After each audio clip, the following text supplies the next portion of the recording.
Después de los despidos realizados por el gobierno provincial en enero de este año, donde cientos de trabajadores contratados de distintas dependencias quedaron en la calle, el gobierno volvió a la carga con más despidos. Serían unos 200 los trabajadores que el 1 de septiembre recibieron sus telegramas, la gran mayoría pertenecientes al sector de la salud. Todos ellos trabajaban como contratados, y no es casual. El Estado es uno de los principales precarizadores del empleo. Hay cerca de 11.150 trabajadores contratados en el sector público provincial que carecen de estabilidad laboral. No son recategorizados y cobran en promedio salarios de 10.000 pesos. Del total de contratados, 4.523 pertenece al sector de la salud, que año tras año profundiza su crisis. Los trabajadores denuncian una sistemática política de vaciamiento de la salud pública. El bajo presupuesto implica falta de insumos básicos, escaso personal para atender las demandas de la población, hospitales en ruina, bajos salarios y múltiples formas de precarización del trabajo. Contratados, monotributistas, residentes son los más habituales. Todos los años, los reclamos de los trabajadores del sector ponen al descubierto que en la lucha por sus propias condiciones de trabajo están defendiendo el derecho de toda la población a una salud pública de calidad. Lejos de atender estas demandas, el gobierno eligió seguir atacando este derecho con más despidos en el sector, que busca legitimar desprestigiando a los trabajadores. Y bueno, y esa evaluación de la no renovación de esa pequeña cantidad de agentes se ha hecho sobre la base de la evaluación del desempeño de cada uno por las direcciones de los hospitales. Pero escuchemos de voz de los propios trabajadores la realidad que el gobierno intenta ocultar. Bueno, acá hay despido de contrato, han despedido, hasta lo que sabemos, 5 contratados y hay mucha baja de monotributo que son precarizados, trabajadores de negro, y hay trabajadores de negro también que son pagados por la dirección, o sea, cobran 3.500 pesos algunos compañeros. Y monotributo hay un montón que son los que han dado de baja, a varios, a la mayoría mejor dicho, han quedado muy poquitos y con eso no sabemos, están en la duda porque no saben si siguen o no. El problema en el hospital es que faltan cubrir las vacantes, o sea, acá, o sea, si jubila una persona, fallece o lo que sea, ¿qué pasa? No se cubre. En nuestro hospital sí hubo despidos, hasta el momento tenemos 7 despidos concretos, de los cuales son 3 enfermeros, 3 médicos y un bioquímico. Y el hospital nuestro está parado. Y está completamente parado, lo único que se hace son urgencias.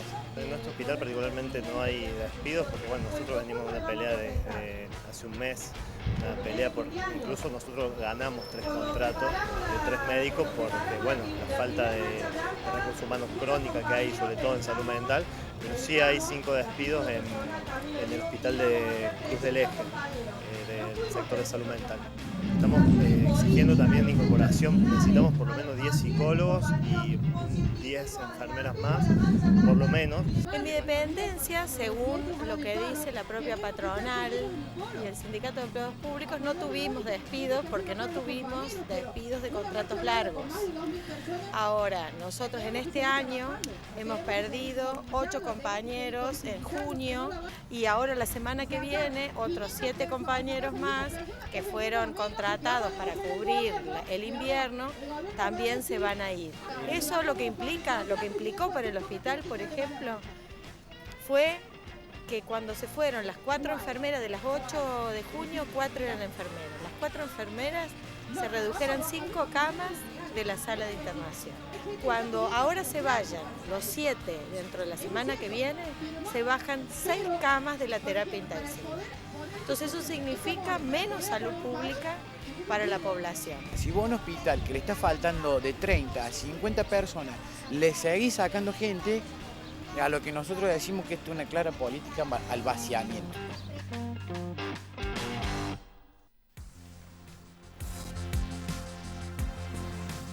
Y para conversar sobre esta cuestión nos acompañan aquí en el piso Cecilia Ibarra, ella es delegada del Hospital Rawson, y Noelia Paz Fernández, residente de la salud mental. ¿Qué tal? Muchas gracias por venir. Gracias. Bueno, cuenten un poco cómo es la situación del sector de la salud y cómo impactan ahora más despidos. Bueno, me parece que veíamos recién el denominador común de todos los testimonios, justamente apuntaba a que hace falta personal, ¿no? No quitar personal, que es lo que viene haciendo el Estado. Cuenten un poco cómo está la situación del sector de la salud.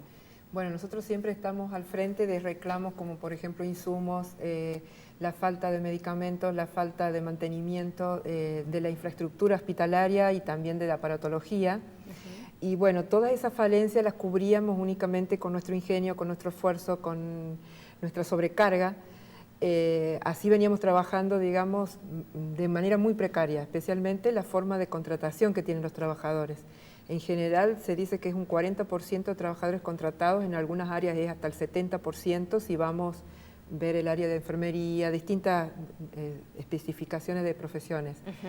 Pero ahora con este golpe que hemos recibido de 12 profesionales menos, por ejemplo, en el Hospital Rawson, no sabemos cómo vamos a poder enfrentar la situación, porque la verdad que el servicio de salud es un servicio eminentemente humano que llevan adelante profesionales y que no hay forma de suplirlo de otra manera. O sea, aparte de necesitar los elementos para trabajar, por ejemplo, para darles ejemplo, tenemos un aparato de ecodoppler, que es un aparato para hacer un diagnóstico del estado de vasos periféricos.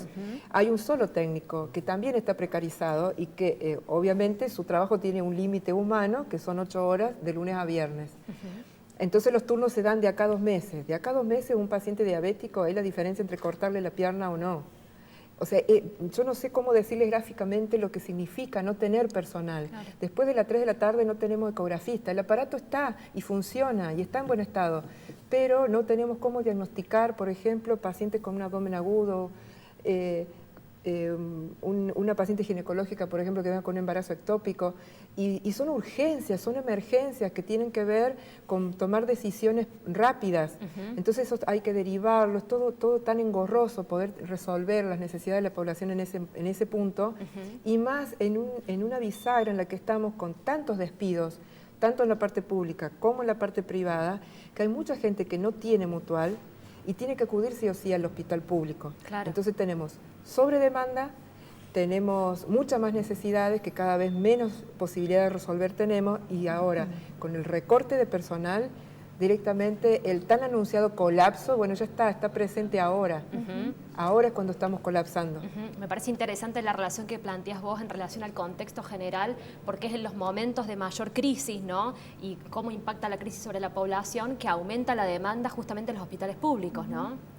Sí, exactamente, y también en este aumento de demanda, y como bien dijo acá la colega, el sistema público no está pudiendo responder adecuadamente y con estatus de calidad que merece tener la salud pública, la demanda que está habiendo, y es así que se tercerizan los distintos servicios, es una realidad que se está viendo, y al mismo tiempo los profesionales que estamos quedando en el sistema de salud, tanto contratados como en planta permanente, como el caso de los compañeros que son residentes y concurrentes y en año previo, nos vemos todos en la sobrecarga de tareas, claro, y situaciones que exceden ya el límite de un trabajo, incluso de la tolerancia física, ¿no? Nosotros le hemos hecho entrevistas a otros residentes también que contaban que a veces tienen que trabajar 36 horas seguidas, ¿no? Y de esa forma atender a un paciente. O sea, qué calidad en la atención, en el servicio puede recibir un paciente cuando le está atendiendo a alguien que hace 36 horas está despierto, ¿no? Sí, nosotros en este sentido la lectura que hacemos es que, bueno, el residente también termina siendo mano de obra barata y cubriendo, claro, los huecos de la falta de personal que hay, claro, en el sentido de que somos por ahí el personal más precarizado justamente y por lo tanto más fácilmente manipulable para realizar este tipo de tareas. Así que, bueno, no es casual que los residentes y concurrentes nos hayamos organizado en este momento, porque somos un síntoma, un emergente de la situación general que se está viviendo a nivel de la salud pública provincial. Alrededor de lo que vos decís de justamente esta novedad, que es la gran organización que a lo largo de este año ha desplegado el colectivo de residentes, una novedad es que les empezaron a descontar los días de paro, ¿no?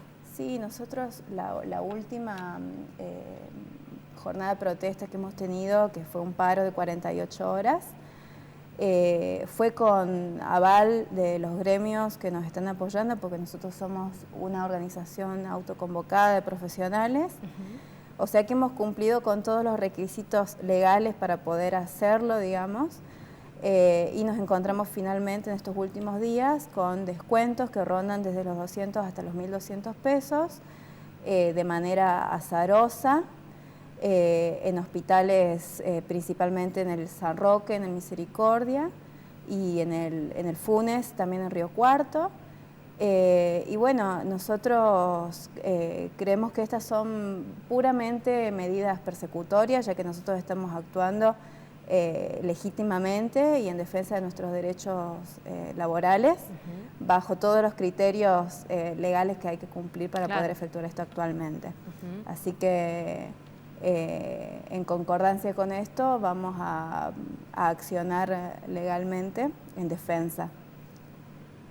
En defensa de nuestros derechos. Exigiendo el reintegro de estos descuentos realizados por el Estado provincial. Sí, vamos a realizar descargos por vía administrativa. Veíamos recién en el video al ministro Fortuna, ¿no?, refiriéndose, justificando, legitimando los despidos, diciendo que son despidos de agentes que no tienen un buen desempeño laboral, ¿no? Lo dijo de esa manera. ¿Qué podrían decir de esto? Porque uno, la lectura que hace es que claramente está tratando de generar una opinión pública desfavorable a los propios trabajadores de la salud, ¿no? Que en realidad lo que pasa, que la precarización en lo que nos expone justamente a esta situación, a que se nos pueda despedir en cualquier momento, con cualquier excusa, porque en realidad hay un montón de métodos y sanciones, investigaciones sumarias, de todo que la ley predispone por si algún trabajador se excedió en sus carpetas médicas, en carpetas injustificadas. O sea, hay un montón de elementos. Esa es una excusa, porque en realidad la precarización nos expone a esa situación. Y sirve para generalizar y para producir en la opinión pública la idea de que en realidad todos estábamos, los más de 200 que han quedado fuera del sistema, estaban en esa situación. Cuando no es así, cuando en realidad todos estaban cumpliendo la tarea, muchas veces la misma que estamos cumpliendo trabajadores en una situación de injusticia total, haciendo la misma tarea, la misma responsabilidad, la misma carga horaria por la mitad del salario, porque así es como se los trata a los monotributistas, por ejemplo. Ellos aparte tienen que hacer el aporte por ser monotributistas, facturar para tener un facturero, entonces todavía se reduce más su ingreso. Hoy en el día en el hospital tenemos que decirle a los pacientes que traigan todo lo que puedan, sábanas, frazadas, elementos, todos los elementos, todo lo que tendría que proveerles el hospital. Estamos hablando de una cosa básica y elemental como una frazada, una sábana. O sea, ni siquiera eso está en condiciones de darle el hospital público a la población. No, ni siquiera están arreglados los calefactores, ni siquiera hay, cuando venga el verano, el acondicionamiento que se necesita.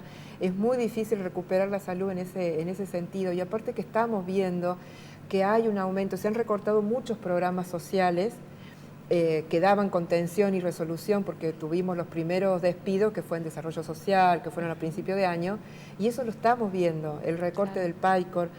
Nosotros tenemos pacientes, por ejemplo, del Procordia, que son los pacientes diabéticos que están en el programa y que dicen, no me puedo poner insulina porque no como, se descompensan, no hay medicación para los pacientes de salud mental, no hay ni la mínima.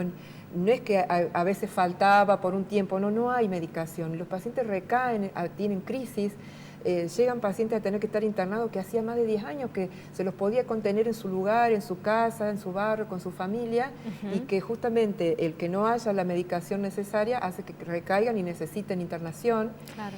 O sea, es crítico en todo sentido, porque todo esto está trayendo más sobrecarga a los hospitales. La gente que no come bien, que no tiene ingresos, obviamente que se va a enfermar más. Entonces, esto que y se lo vio mucho, ¿no?, durante este invierno, que hubo una gran demanda, digamos, ¿no?, de hospitales, producto de las distintas gripes y todo, se vio mucho el colapso que hubo generalizado en la salud pública. Nosotros obviamente no estamos fuera de ese contexto, ¿no es cierto?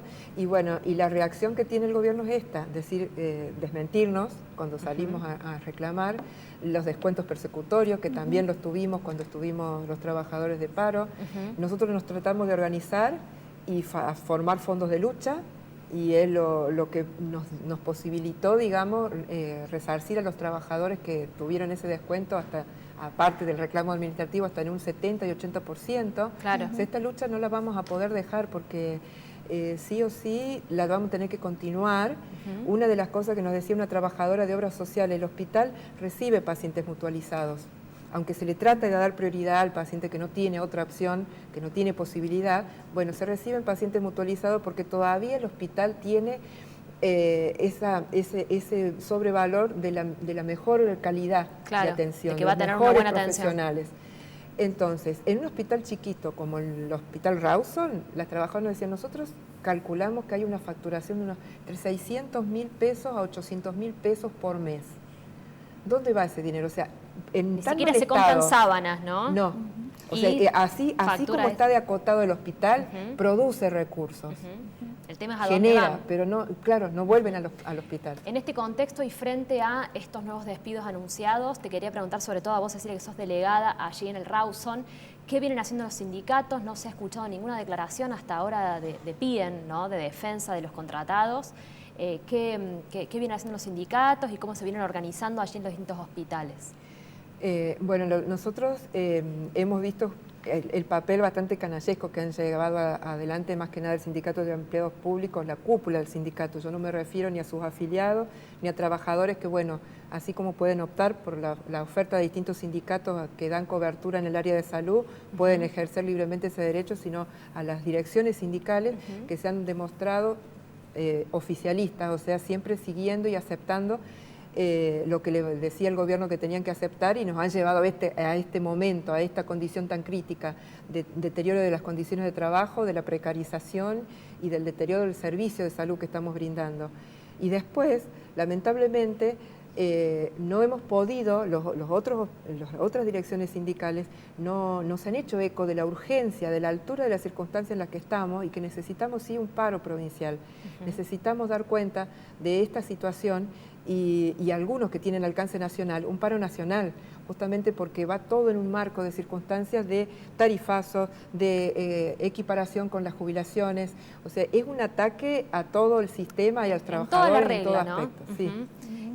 Nos hemos quedado sin tiempo, pero ¿querés agregar algo más? Sí, no, en este sentido nosotros creemos que la forma de seguir adelante es uniéndonos todos los trabajadores de salud y bueno, creo que ese es el horizonte al que estamos apuntando finalmente todos, porque bueno, son nuestros derechos laborales y es la atención en salud pública de calidad para toda la población de Córdoba. No, y desde ya que la defensa de sus propios derechos laborales es la defensa de la salud pública de calidad, ¿no? Exactamente. Bien, bueno, muchísimas gracias por haber venido.